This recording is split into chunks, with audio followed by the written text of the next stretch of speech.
Man, I'm just sitting down here getting ready to go to sleep. And I just want to talk about two more topics real quick.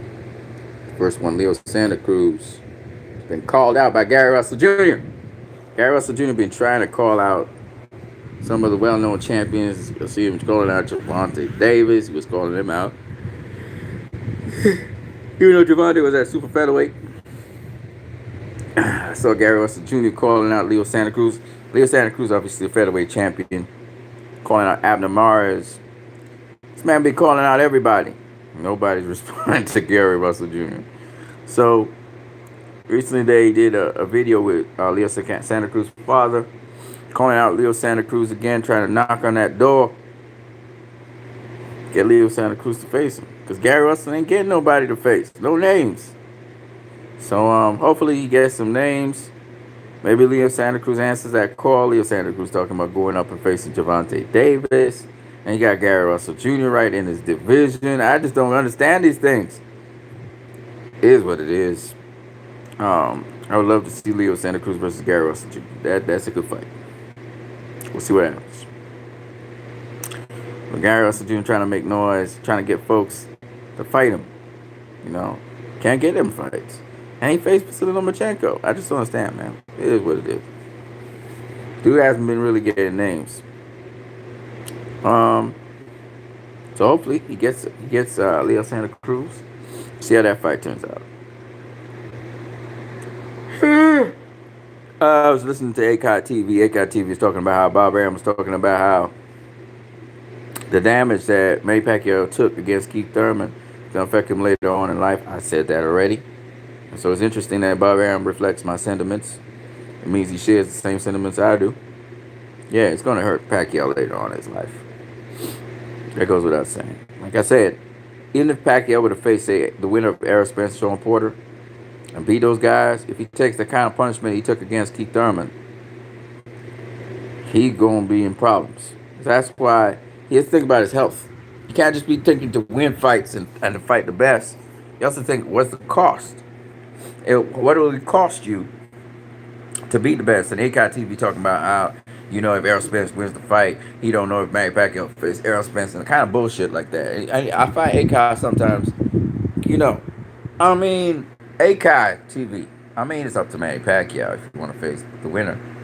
He's going to be watching the fight, so it really don't matter.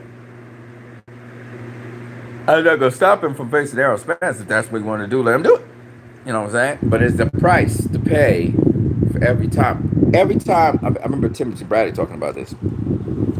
Every time a fighter goes into the boxing ring, they leave a piece of themselves inside that ring. So if you're stupid enough to get hit like Pacquiao was getting hit by Keith Thurman, you're gonna lose a lot of yourself inside that ring. And the disease and the degeneration of your nerves and stuff and your brain and stuff is gonna hit you later on in life. I know because I'm in my 40s now. Some of the shit I was doing to my body, and even now, the shit that I do to my body, is affecting me. All right, I had a rough 2017 because of that. I mean, I came back from it, but so if you're getting brain trauma, I think there's actually just today a boxer has a hematoma in his brain because of a fight he was in, and they stopped it just in time for him to go to the hospital, and they realized he got a hematoma. That means his brain's swelling. Some bullshit, right? So a lot of boxers are dying because of this shit, and a lot of boxers also got hemorrhaging, and it's slowly hemorrhaging in their brain. Other boxers, they got bad brain injuries, but they're not acute brain injuries. That is to say, they're not immediately seen. They're chronic brain injuries, which happen over time. You can't be getting hit upside the fucking head or hit in your organs, and nothing's going to happen to you. Negative things are going to happen, even if you heal up. Timothy Bradley was smart enough to get out of the game because he was, and it's still going to have repercussions on him. You hear a slur, he still speaks to this day. It's not the same Timothy Bradley we knew from the super lightweight division and stuff. I say all of this to say that there's a price to pay for getting hit upside the head. You watch Floyd Mayweather Sr., how he's not always fully coherent, and how he has memory loss and shit. It's not just because of an accident that he was in, but also because he got hit upside the head. And he wasn't hit so much in boxing. Roger Mayweather right now, he not good at it for himself at all. Again, because of boxing. So if it takes, if it takes, um, watching and learning from these people, Andre Ward walked away from the sport at the right time. Roy Jones Jr., he still got slurred speech. You watch at Bones Adams, look how slurred he talks. He got all kinds of complications. Freddie Roach. I mean, all you got to do is watch these fucking boxers who've been damaged by boxing. So Manny Pacquiao has to understand this. This is a reality. But Abraham is a smart enough guy to tell him this, so that it's not just about valor and trying to make fucking history. Manny Pacquiao need to be smart about what he's doing. At this stage, his health is most important priority. So that's what I would say. If he gonna face Errol Spence, I'm gonna watch. Fuck, I don't care. If you want to face Errol Spence, go ahead, brother. Face Errol Spence. Nobody gonna stop you. But I'm gonna say this though.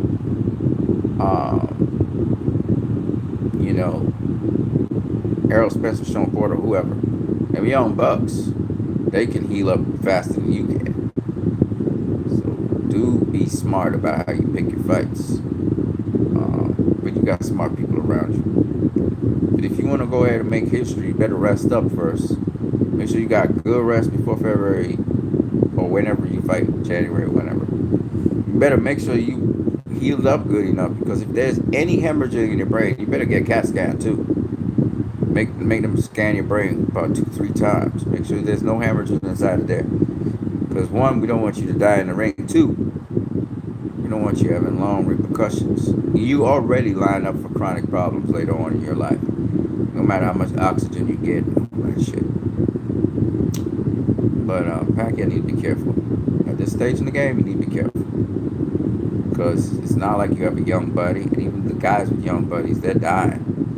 So you better be careful about how he goes about doing things. And Bob Arum speaks from the perspective of remembering what happened to Muhammad Ali. We don't need Pacquiao to be like that. So, I mean, Pacquiao need to be careful, very careful at this stage in the game, not to incur more damage to his body. Yeah. So I think Bob Arum's right. I think Pacquiao should, for once, listen to Bob Arum. But most people want him to face the winner of Errol Spence, Sean Porter. I'm not against it. I just think that if he's gonna face that, and he's gonna face the winner, he better make sure he know what he's doing, because the price he will have to pay to win that fight, if he's taking, he cannot just be in an all-out war. Pacquiao has to be smart about this. He's been through a lot of wars. This is not a time to be in a big war. He ain't got. I mean, that could make him or break him, health-wise. So he has to be careful. But you want to give fans exciting fights. You don't want to do it at the expense of your health and well-being. None of the fans gonna give a fuck about you if you can't take care of yourself anymore. So I'm hoping Pacquiao takes that very seriously and considers what people have been saying around him, and don't just go into a fight with Errol Spence or Sean Porter. I don't care how much them young bucks want to face him. He has to think about what he's doing. Weigh the price, weigh the cost. Now, most people don't have a problem with the Mikey Garcia fight. I have a problem with it. Danny Garcia is a good fight, but that's a dangerous fight as well. Danny Garcia hits harder than Keith Thurman and Errol Spence, which is what it is. So, while Errol Spence breaks you down better than Danny Garcia does, that fight's potentially dangerous to Pacquiao as well. So, it's up to Pacquiao what he wants to do with his career, how he wants to handle the situation. But no matter how Pacquiao looks left, right, or center, he's going to have dangerous fights. That's just what it is. Mikey Garcia also can crack, so that makes it dangerous as well. And they're all young guys. Pacquiao cannot afford to get hit like how he got hit with Keith Thurman. He cannot afford to do that. I don't care how much he can take a shot. I don't care if he's taking steroids. I don't care if you take an EPO. Motherfucker, you cannot keep on taking that kind of punishment. You will get hurt bad. So I hope Pacquiao thinks about all of that. Maybe fighting in June might be a better idea than fighting in somebody to kind of stay busy, fight first, and then go into the heavy fight. But Pacquiao need to think about what he's going to do next, not just jump into it, because that body needs rest. Right? It needs to heal back. It is not fully healed back. I'm pretty sure about that, no matter how active he is. Anyway, that's my take on that. Hope you guys have a good night. I thought I'd respond to ACOT TV. You guys have a good one. Oh, by the way, ACOT TV talking like if, Errol Spencer's the goods, Pacquiao would duck his ass. Pacquiao's not a guy that would turn around and duck and dodge nobody. We clearly learned that now. All right, but at the same time, that Errol Spence fight, Pacquiao better know what he's doing. Let's show up on the fight. He needs to know what he's doing before he goes into that, because that could be a war.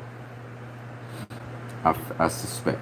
And Pacquiao gotta be careful how he, the damage they could take to his body.